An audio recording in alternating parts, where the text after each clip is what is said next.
Bueno, con su permiso, Rolón, vamos a hablar hoy de Sigmund Freud. Ah, bueno. Desde luego pasaremos por alto sus teorías, el aspecto científico y también Lo único que sé. su prosa, que es extraordinaria, Sí, ¿no? sí. Una de las mejores del siglo, probablemente. Pero vamos a contar hoy excentricidades de Sigmund Freud, manías de Sigmund Freud. Empezamos, la primera. Freud nunca consiguió eludir la molestia profunda que le producían algunas cosas de la vida cotidiana. Bueno, hasta ahí no parece nada raro.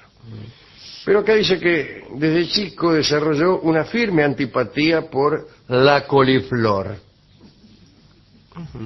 Plenamente justificada, Sí, desde seguro, luego, sí, la cierto. antipatía por la coliflor, que es un vegetal que tiene un olor como para expulsar a cualquier pariente.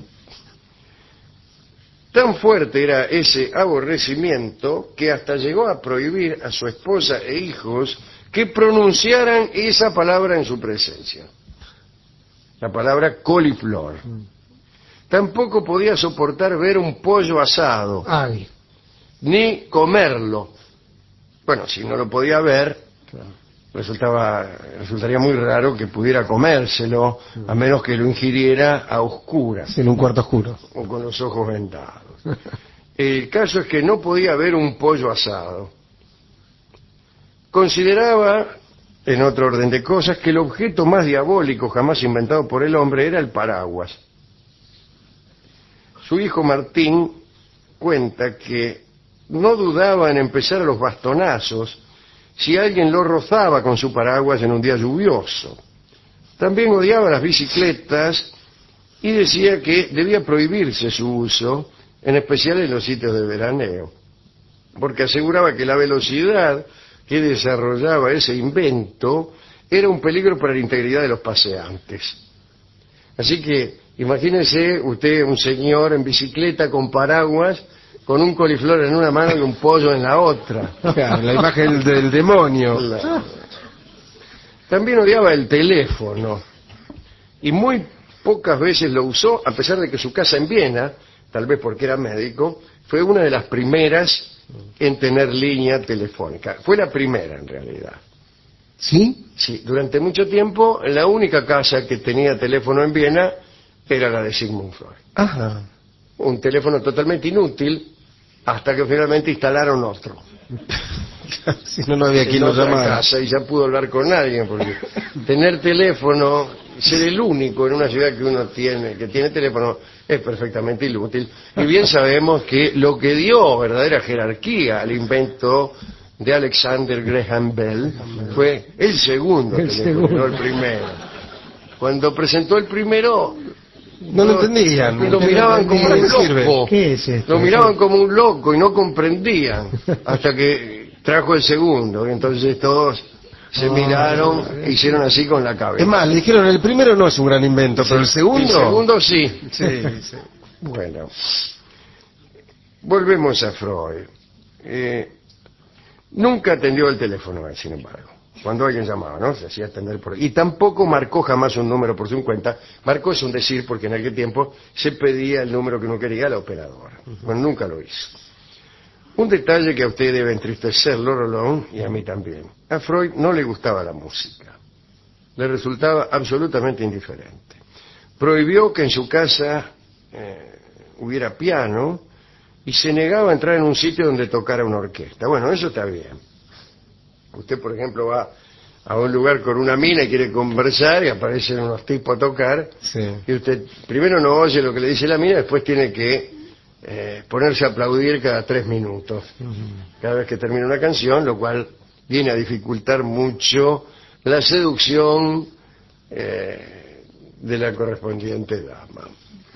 Bien, pero este hombre no tenía el más mínimo oído musical. Los valses vieneses le parecían ensordecedores. En cambio, le gustaba la escultura mucho, y los cuadros, pero la música no. En la Viena de comienzos del siglo, dice el biógrafo, que debe ser Ernest Jones, ¿no? El biógrafo de Freud.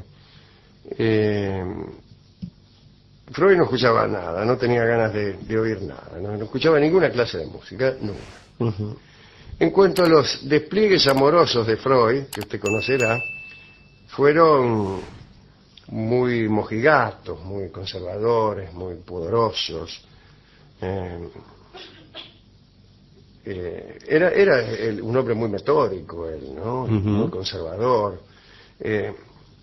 A ver si usted recuerda la agenda de Freud. Él atendía pacientes de 8 a 13 y de 13 a 14 almorzaba, se hacía servir el almuerzo a todo lo que da, porque después paseaba un rato y tenía consulta, ¿no? No sé qué sería la consulta, se entrevistaría con otros médicos. No, seguramente consulta en tanto que venían a verlo al consultorio, digamos, consultas con claro, los pacientes. No consulta con otros médicos. No interconsulta, claro. Sino consulta con los pacientes. No, sin embargo, de 15 a 16 consultas y a las 16 pacientes. Ajá. Así que sería otra cosa la consulta. Bueno. A la noche escribía hasta tarde. Así que era un tipo muy metódico y siempre cumplía ese mismo horario. Los paseos los hacía por los mismos lugares. Los discípulos, a las personas que querían verlo, tenían que esperarlo durante el recorrido en un lugar que también ya estaba establecido, que es donde él daba bolilla. En tal esquina doy bolilla. Después, pasada esa esquina, no. Entonces lo esperaban ahí y le preguntaban, mira, qué sé yo. Era también conservador en sus opiniones, incluso en sus relaciones con el judaísmo. Él era un judío muy conservador, a pesar de que no era creyente, desde luego. Sin embargo, sus procedimientos eran los de un creyente. En amores era muy, como hemos dicho, pudoroso. Cuando tenía 16 años conoció a una muchacha que se llamaba Gisela Flus, que era la hija de unos amigos de los padres. Y no le pudo dirigir la palabra. Estuvo 3 años enamorado de la chica sin decírselo. Hasta que volvió a verla y se desengañó por completo. 3 años sin verla y sin decírselo. Después la vio de nuevo y no le gustó, como pasa cuando uno está 3 años sin ver a una mujer y la ve de nuevo. Jones, el biógrafo, dice que desde esos tiempos, hasta que conoció a la que iba a ser su esposa, no tuvo ningún sentimiento amoroso. Las mujeres no le importaban demasiado. En una carta al doctor Putman en 1915, habló del problema de la libertad que debía concederse a los jóvenes en el terreno de lo sexual. Y agregó, esto que digo no tiene que ver con lo que hago, porque yo mismo no gocé de ninguna libertad al respecto, ¿no? Estuvo 4 años de novio con Marta, ¿no? La mujer con que se casó. La conoció en 1882 en un almuerzo. Parece que era muy delgada Marta, pálida y demasiado educada. Demasiado educada para el gusto del biógrafo, el gusto de Ernest Jones. Algún cronista por ahí dice que era insignificante. Así que mira. Por lo que respecta al propio Freud, hay que decir que no la halagaba demasiado. En las cartas la describe de un modo terrible. Citémonos, aquí tenemos las cartas de Freud. Aflis. Vamos a abrirla. Acá está, dice: sé muy bien que no eres bella en el sentido que lo entienden los escultores y los pintores. Si te empeñas en que le dé a las palabras su estricto sentido, me veré obligado a confesar que no eres una belleza. ¡Wow! Qué romántico. En la carta siguiente le escribió: no olvides que la belleza es pasajera y que hemos de pasar una larga vida juntos. Una vez que han desaparecido lo bonito y lo fresco de la juventud, la única belleza que permanece es la de la bondad y la comprensión, que transfigura los rasgos. La cerré. Creía, como aprendimos también a creer en este programa, que el espíritu modifica los rasgos de la persona. Esto es verdad. Pero le tenía poca fe a la mujer, ¿eh? Sí, la verdad. Pero bueno, pero a él le gustaba así, porque su seducción fue insistente. Parece que no pasó un solo día sin que le enviara una rosa roja acompañada de una tarjeta en la cual escribía un lema, a veces en español, a veces en latín, o en inglés o en alemán. No sé qué lema le escribiría, que yo. Mens sana in corpore sano. Los que no saben guardar son pobres aunque trabajen. Res non verba. Bueno. La petición de mano de Freud a Marta fue fijada para el 17 de junio de no sé qué año. Freud era muy supersticioso, como hemos dicho, o como no hemos dicho, y eligió el número 17 porque interpretó que ese día era fasto. Vio que la interpretación de los sueños de Freud es como yo le dije, al número que hay que jugarle y todo eso. Como les comunica. Respecto a fechas, digamos otra cosa. Tras efectuar una serie de cálculos, Freud quedó convencido de que se iba a morir a los 62 años. Cuando esa fecha pasó, después de terrores y angustias, le manifestó a su paciente y colega, el doctor Ferenczi, lo siguiente: eso prueba la poca confianza, dijo Freud, así que pongamos voz de Freud, eso prueba la poca confianza que hay que conceder a todo lo sobrenatural. Parece que era muy celoso, Freud. Los primeros celos que tuvo Freud con Marta, su mujer, fueron en relación con el primo de ella, Max Meyer. El tipo había sido el preferido de Marta en la adolescencia. Era músico, Max. Sigmund le prohibió a Marta que llamara a su primo por su nombre de pila. Así que debía llamarlo señor Meyer. Y Meyer fue suplantado en los celos por otro sujeto llamado Fritz. Era un hombre, un artista muy apreciado por las mujeres, Fritz Wahler. Y Freud consideró que era un peligro latente para su estado marital. Entonces prohibió que Marta lo viera. Escribió luego al respecto lo siguiente. Aquí lo tenemos.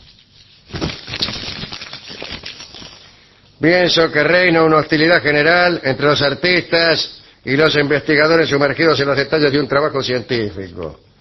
Como sabemos, el arte les da a los primeros, a los artistas, una clave que les permite ingresar con facilidad en los corazones femeninos.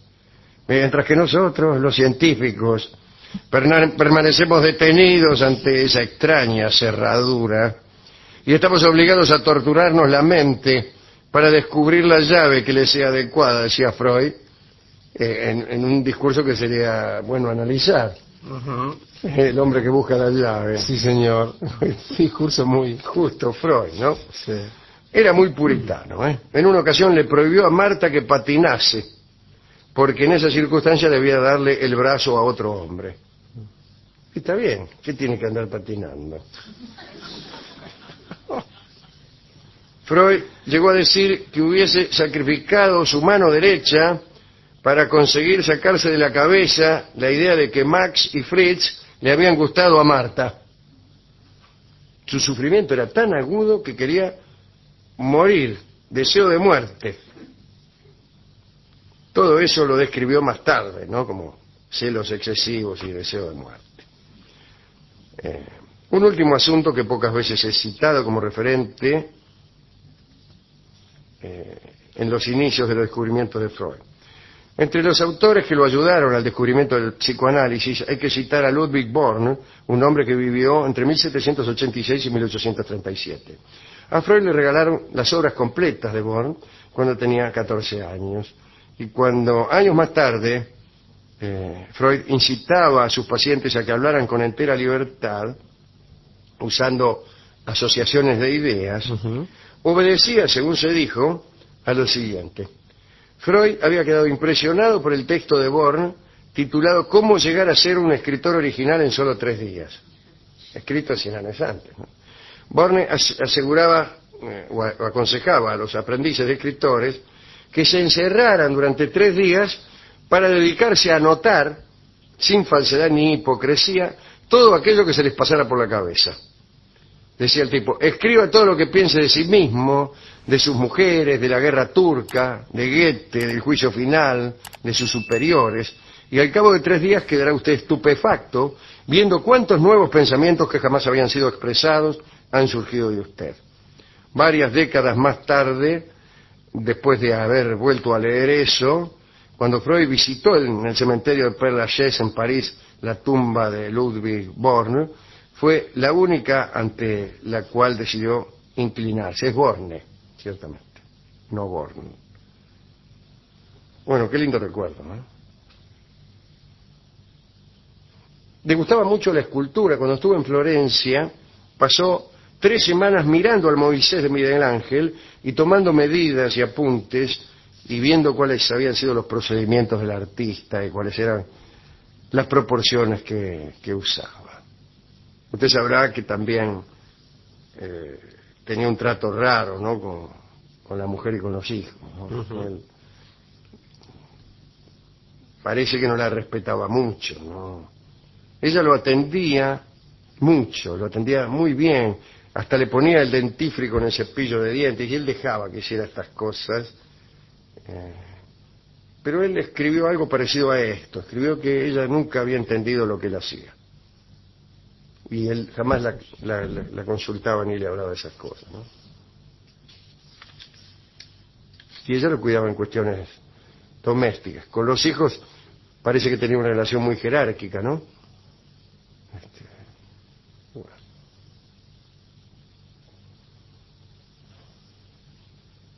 O sea que no hacía mucho caso de sus propias recomendaciones. Bueno, ¿a quién quiere dedicar esto, Estas rarezas de Freud. Sí, sí.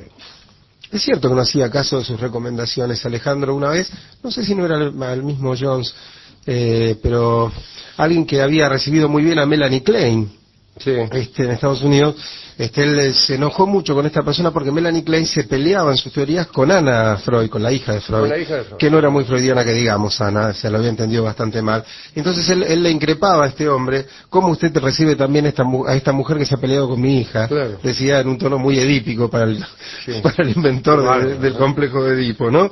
Voy a regalar esto, a dedicar, perdón, a Wimpy, porque lo que usted dijo que Freud decía de la belleza de la temporalidad de la belleza me hizo acordar algo que decía Wimpy, que cita a una madre que habla con un hijo que tenía una mujer muy bella, una novia muy bella, y la madre no le gustaba. Entonces la madre le dijo, bueno, hijo, piensa que la belleza no dura toda la vida. Y Wimpy le dijo: sí, pero la fealdad no se acaba nunca. Dice, ¿no? Entonces me hizo acordar a eso. Freud, usted sabe que dentro de las cosas que le gustaban estaban las alfombras orientales. Tenía sobre su diván y en todo su consultorio lleno de alfombras, y tenía la costumbre de atender con su perro, con un ovejero alemán, a los pacientes. Así que esa era otra costumbre excéntrica que tenía. Y le voy a dedicar esto también al amigo Mahler, que fue por un día paciente de Freud. Sí. Nuestro querido el músico Mahler, ¿no? Bueno, hemos dejado algunas otras anécdotas, como cuando algunas que lo enaltecen. Usted sabe que conoce bien el episodio cuando ya moribundo le recetaron morfina y él no quiso que se la administraran porque dijo que prefería sentir dolor antes de no pensar, a vivir sin pensar, ¿no? Sí, recordemos que el último libro que leyó ahí, justo un día, lo terminó el día anterior a morir, fue La piel de Zapa, y decía que esto de ver cómo se achicaba el deseo tenía mucho que ver con lo que le pasaba con la muerte. Entonces que le pareció un libro muy apropiado para ser el último. Y una cosa que le pasó a Alejandro cuando los nazis lo dejan ir de Viena, que lo hacen ir porque, bueno, Freud ya era una persona bastante popular en el mundo, pero con la condición de que él escribiera que había sido bien tratado por los nazis. Claro, lo trataron bien. Claro. Y él dijo, cuente lo que dijo. Claro, y Freud escribe que no solo lo trataron muy bien, mejor dicho, que lo trataron tan bien que le recomendaba a todas las personas del mundo pasar un tiempo al lado de los nazis, dijo en forma irónica, ¿no? Bueno, vamos a escuchar, ya que este hombre usaba los sueños como cantera, ya que fue el sucesor de José, el judío, digamos. Vamos a escuchar el tango que se llama Sueño Querido, justamente compuesto en homenaje a Sigmund Freud. ¿Está seguro usted? No, no estoy seguro, pero debería haber sido. El autor se olvidó de la dedicatoria, porque para mí era para Freud. Bueno, escucharemos la clásica versión de don Carlos Gardel. Cuando digo la clásica siempre dudo. No voy a decir cuál. Hay dos, muy buenas las dos. A mí me gusta una, seguramente será la otra. Bueno. Adelante.